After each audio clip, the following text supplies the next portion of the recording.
All right, let's do it.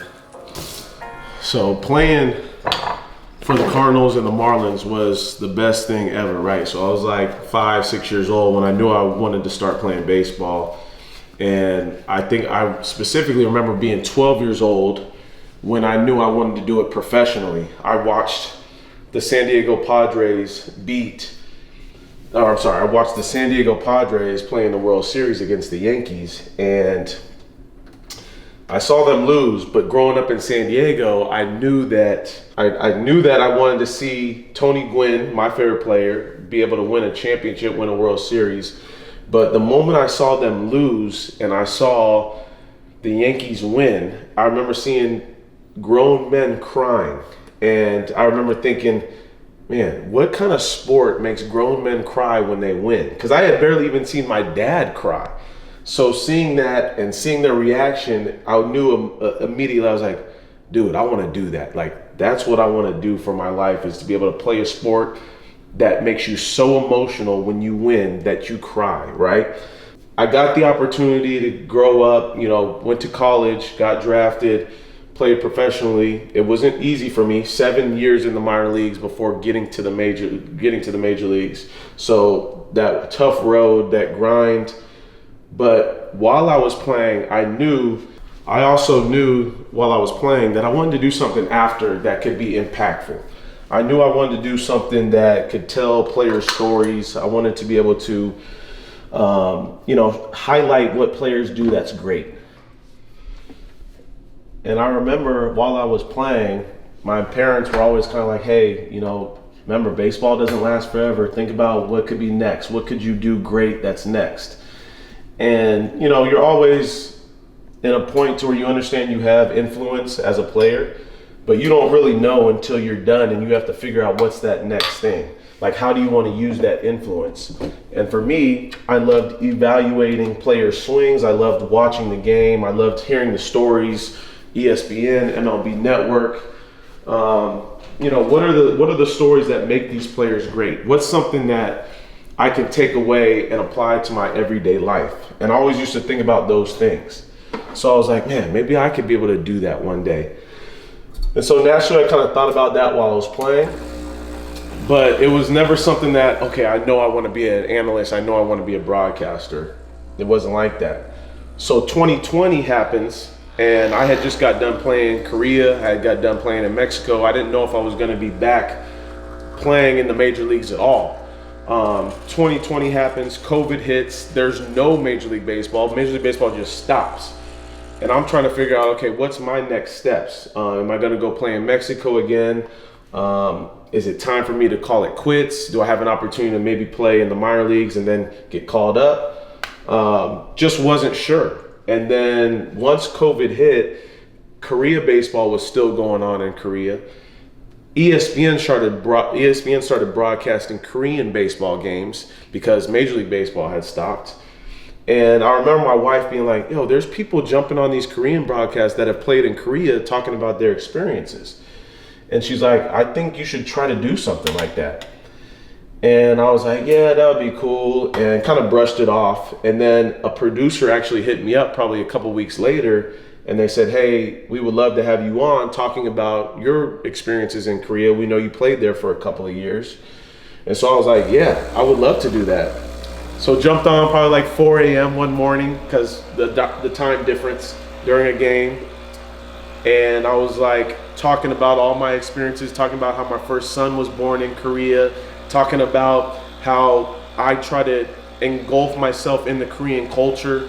And that's what ultimately made our time really special there. And even knew the players that were playing still. Just talking about those players on the field, being able to give them little insights about those players. And then I remember them asking me to do it a couple more times, and I was excited to do it. I was like, man, it doesn't get much better than talking about baseball. So even though it was like 4 or 5 a.m. in the morning because of the time difference, I was like excited to do it. And I started thinking this could be something that I want to do down the road. And during that same time, around that same May of 2020, I tore my Achilles. And then that kind of gave me the ultimate answer. It was like, okay, God's telling me it might be time to move on, because that Achilles tear was going to be a year recovery at least, then get back into baseball activity. And that was basically like, okay, maybe there's an opportunity with broadcasting if I pursue it hard enough. So started asking ESPN, hey, can I get more opportunities to do this? They gave me a full Korean broadcast, and basically the rest was history, because after I did that Korean broadcast, one of the senior directors called me and was like, hey, we want to give you more games next year, college games. We want to give you some major league games. And guess what? This was all from doing it at home. So for me, it was a no-brainer, because I already had 2 kids. I'm like, this is an opportunity for me to make money while being at home with my family, and I can call these games from the crib. You bet is what I said. Okay. I feel like my morning routine is probably the most crucial part of my day. I try to normally get up before the kids and try to get a workout in, try to make sure I get some of that me time in, to make sure that I'm headed in the right direction for my family, that I put myself in the right mindset. So that's a part of like eating right, a part of staying healthy in general. And also I travel so much, it's like important to be able to have some type of routine that keeps me balanced and keeps me, grounded, instead of doing something different every day. The more that I have that routine, the better I feel like the day flows. So definitely breakfast is a huge part of that. I'm a huge breakfast guy. I feel like if I don't eat breakfast, then I'm definitely in a bad mood. And well, not a bad mood, I would say definitely not in the right mood. So today, whipping up some eggs, avocado, maybe a little bit of toast. Even when I'm on the road, and this is why I love hotels that have like stoves and stuff, is because I feel like I can stay on track with some of my eating habits. At least being able to consume the right things, because it's so easy to just hit up Uber Eats. It's so easy just to go out and spend $50 at least a meal. But I figured out, if I consistently go get groceries and hold myself accountable to doing that, like the first thing I do when I get to a specific place, pause with how I'm holding this cucumber.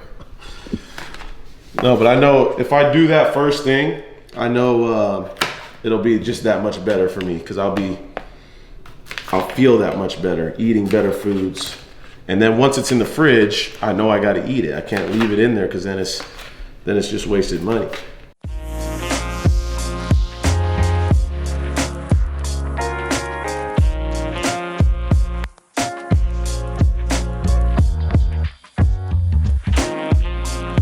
So like the first thing I kind of do with breakfast is diving into the articles from last night's game. And the one thing a lot of people don't do is they don't read, right? But broadcasters, analysts, a lot of them don't know what's going on within the specific teams, because they're not putting in the time enough just to read every day. And I think that's where a lot of my best stuff comes from, is reading specific articles about the in-depth of a team. Even teams that are struggling, whether that be the White Sox, the Tigers, even looking at the A's.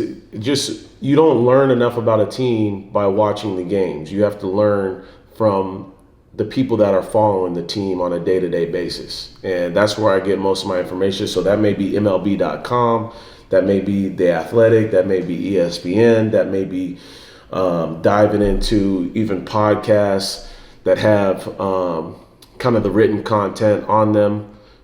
So I want to figure out, you can go on and talk about, Aaron, he's on crazy pace, 63, but like, what's making Judge so amazing this year? What's the difference between this year and last year? I want to figure that out. I want to figure out, what is he hitting? The fastball, the slider, the breaking ball, the changeup.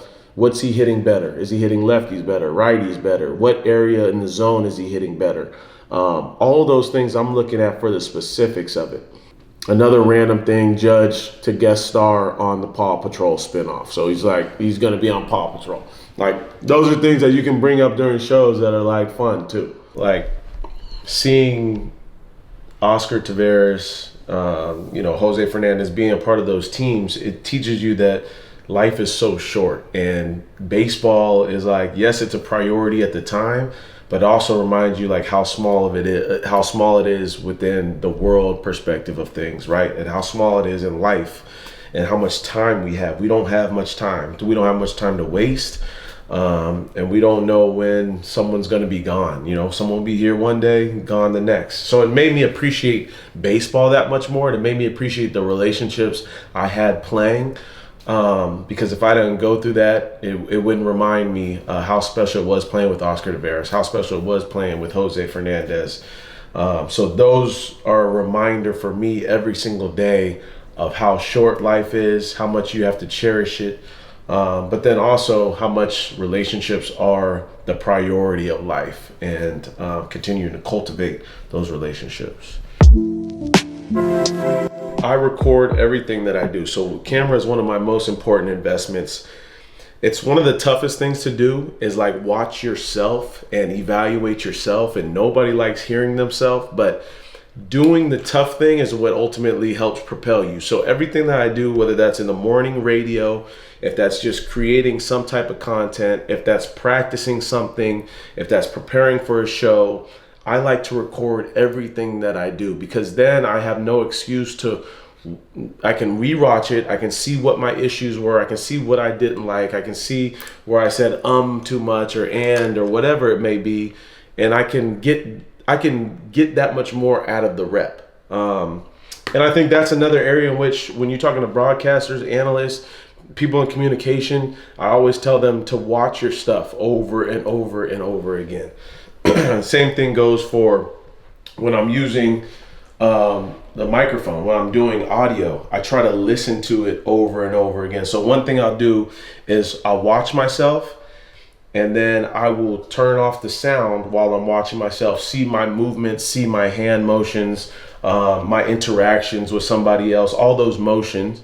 And is that what I want to be doing? Is that engaging? And then what I'll do is I'll often turn off the video and just listen to the sound of something that I did. And hey, am I engaging the audience from an audio standpoint? Is it something to where they can hear it and understand it? So this is probably one of my second biggest investments as far as how crucial it's been on my career, because one, being able to start radio with the microphone, be able to start a podcast, all of those things help propel my career as far as being able to communicate. And I think that's one of the biggest things when you're transitioning out of playing a sport, which is really tough for anybody. You have to communicate with other people. You're used to being so focused on yourself and used to have to doing a lot yourself. You now have to be able to talk the right way. You now have to be able to go up to somebody and be able to have discussions that you may not normally be used to having for 35 years of your life, right? So being able to get this microphone, I talked about it earlier, 3 hours of radio, really helped me kind of change my life and got me in the direction of what I wanted to do as far as transitioning out of playing. Yeah, so my third greatest investment, at least for my broadcasting career, has kind of just been this monitor in general. I know it's something that, a lot of people have, but I've realized in order for me to be able to see things a little bit bigger, a little bit clearer, the good thing about this is I'm using the Dugout app that the players use. I can go to any specific at bat throughout the course of the game, look on a specific area as far as camera goes, first base side, and kind of evaluate somebody's swing. But also, like, you get so many of these broadcasters talking about so-and-so hasn't done this because he can't get to the fastball. But now, like, you can be so specific today with what a player's doing by slowing everything down. Like, I'm looking at Royce Lewis right now facing Brady Singer, and just kind of like, I can be able to evaluate the swings just by seeing, and not just swings, but any part of the game. But because I can kind of look and I can kind of be able to circle specific things. So if I'm looking at somebody's hands, I can be able to watch their hands as they move through the baseball or through the zone. And this is a bad swing right here, something he got fooled by Brady Singer, who lives here in Tampa too, by a pitch outside. So you can kind of see his body is like out of place. But the cool thing for me is I can be able to, now with all the screen sharing and stuff, I can be able to see it on a bigger screen.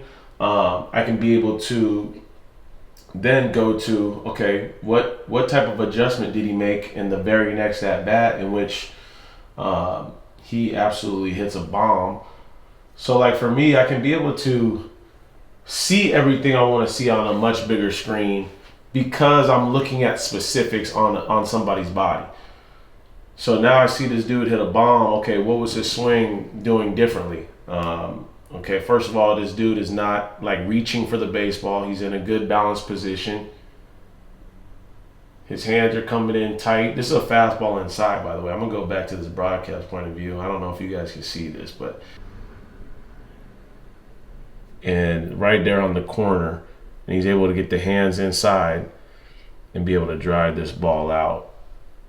And he's already pimping it. Look at But I can be able to see kind of what, from different angles, what a player is doing. And it just helps me be more specific when communicating.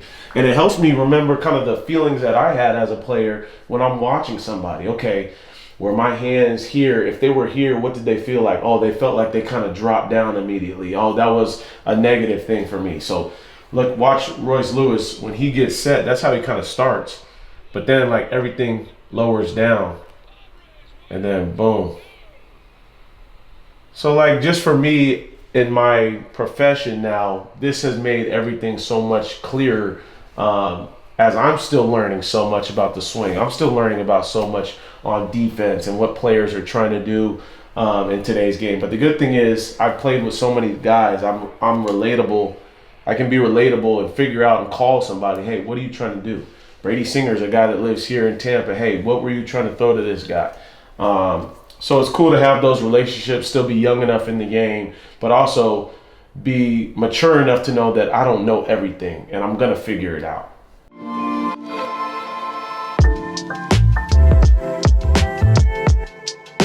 So this is the worst part, is packing up and leaving, right? When you have to leave the fam. The good thing is this next trip, the family's coming to New York to spend time with me while I'll be up there at MLB Network. I'll also be at ESPN. But the toughest thing is leaving them, especially when they're in school, right? But also the thing is when they come home and don't have daddy there, everything kind of gets out of balance a little bit. Especially the boys, you know, they need that father figure. Zuri is 3, so she's still not really quite understanding, but so it may not affect her as much right now. But at the same time, just being gone and away from them, all I kind of think about is just me being away and me not being able to read them stories, be able to take them outside, play with them, take them to the grocery store. We love to go to the grocery store and buy some of their favorite snacks and stuff. And the baseball part is hard because my sons are playing baseball now, fall ball. And so for me to not be there and help coach them up and do these little things with the team, that's tough for me too, because not only am I not there, I'm also not being able to impact them the way I want to, teaching them baseball wise. And I can only do so much within a couple of days when I'm here. You know, it has to be something consistent. So that's what I miss. You can thank God for FaceTime, thank God for calling and all that stuff, but it's not quite the same when you're not here with the kids. So that's the one thing I miss the most.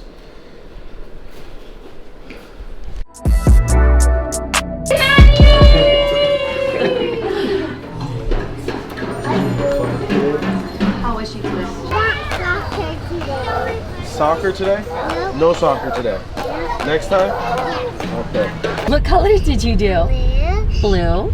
I did glue. Oh, glue. And Oh, you glued something. What'd you glue? an apple. What? Look, that way. What is that? That way. That's What your is that? place. What's it called? Starbucks. Oh, Lord. I like my mom's place. You like your mom's place? And No, those aren't ready yet, sir. We gotta get these darker ones over here. Come here. Oh, you gotta hold it, I think. Hold it.